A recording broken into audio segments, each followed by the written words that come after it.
Dr. Martin Makary has led the U.S. Food and Drug Administration since March of 2025.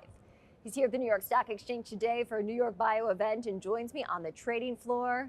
Dr. Makary, welcome. Great to be with you, Kristen. Great to have you here at the exchange today. Of course, we're sitting down in December of 2025, a little under a year since you've been at the helm of the FDA. How are you working to modernize the agency?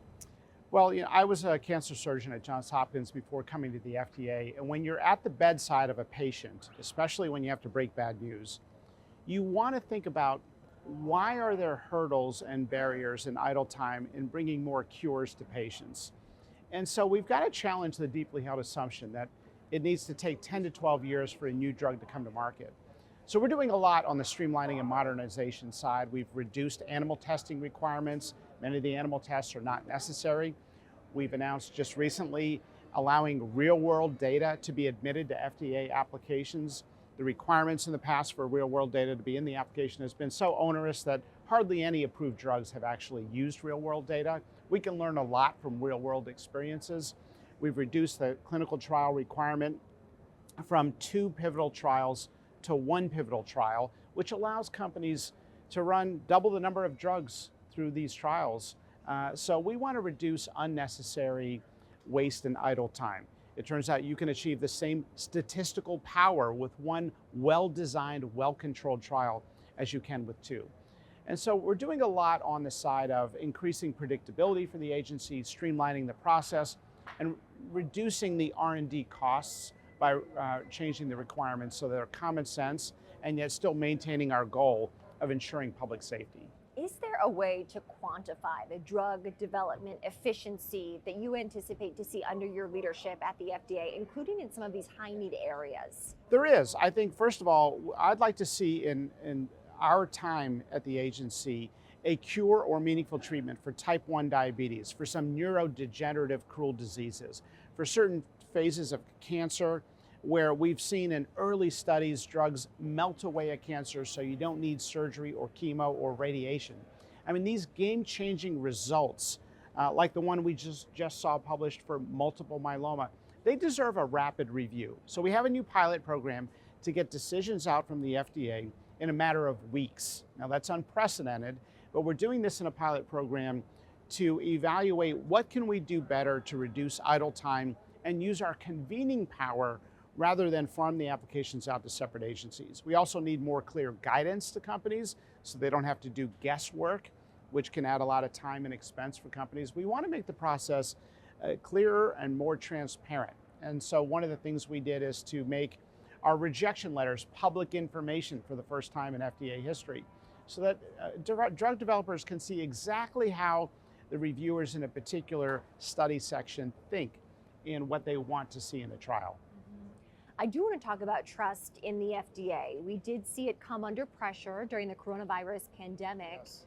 Now, as you're at the helm in 2025 of the FDA, how are you looking to restore confidence in the agency? Well, first of all, I'm very proud of the medical profession.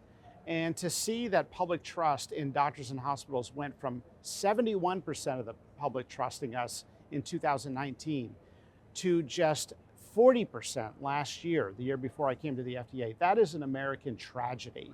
And so we've got to show humility. During COVID, sometimes the right answer was, we don't know, and we should have said that. And we're going to do everything we can to show humility in our work. We're going to make adverse events transparent on a daily basis. We're going to modernize the agency. We're going to do what we can to be honest with people. We just announced that we're revising the black box warnings on hormone replacement therapy for postmenopausal women. They were fueling a 23-year-old dogma that hormone therapy for postmenopausal women is going to increase your risk of dying of breast cancer when no clinical trial has ever supported it. So where we can be more honest, we're doing the same with the OxyContin label, which has not been appropriately updated. So we're going to do everything we can to be honest with the public and let people know what we're thinking in real time as we're thinking about new reforms. For our viewers listening, they might not be surprised then to know that you have called for radical transparency when it comes to regulatory decisions. What more does that mean in practice? I think it means that if the agency decides not to approve a drug, the public deserves to know exactly why.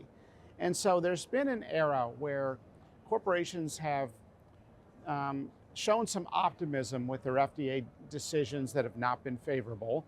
I don't blame them. They're trying to get investment into their company for a drug that they may really believe in. But that corporate spin on FDA results has resulted in investors sort of flying blind sometimes.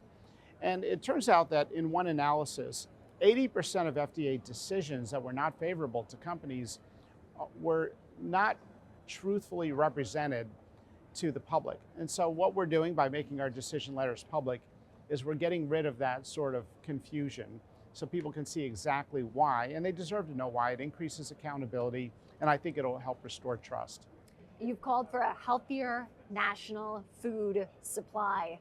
How does the FDA navigate between public health protection and commercial pressures?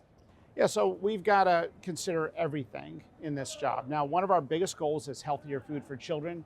We have a food supply that has increasingly shifted to an ultra-processed food supply with broken guidance from the FDA and the USDA on what nutrition is, what food is.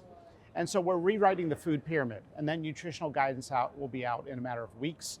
We're going to set the record straight. We're going to tell people the truth, that it's not just calories in equals calories out.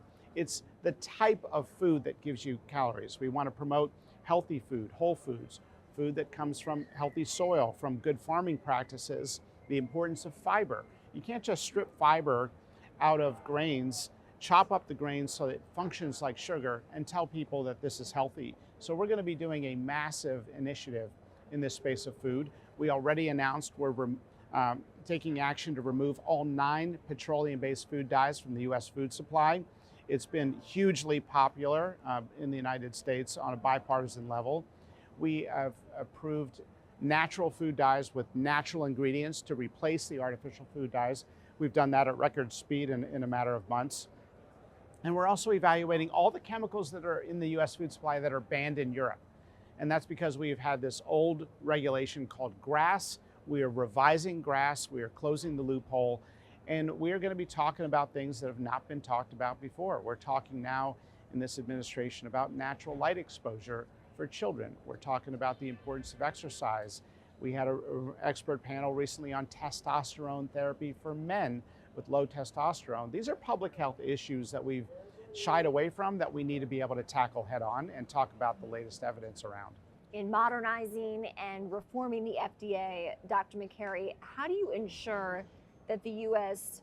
remains in the lead on the global scale when it comes to biomedical research and commercialization? Well, we have to have a America First agenda. This is a big issue for President Trump. He wants to see domestic manufacturing in the United States.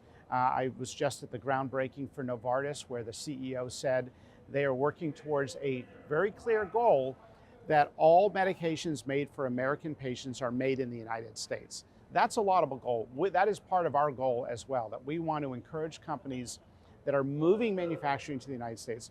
And the time is right to do that for a couple of reasons. One, the manufacturing is now getting more automated. That reduces the delta in the labor costs of manufacturing drugs and devices. It's also a time when we've created tremendous incentives to manufacture in the United States. At the FDA, we have a program now to inspect the facility as it's being built. So companies don't have to deal with a 1 or 2 year lag period after the construction's complete. So we should do everything we can to partner with industry to not just be in a receive-only mode, but to be proactive out there partnering with industry and yet keep our reviews of products impeccably independent. And so that's our goal, and I believe we're doing really well towards that goal. Dr. Martin Makary, Commissioner of the FDA, thank you so much for joining us here at the New York Stock Exchange. Great to be here in New York. Thanks, Kristen.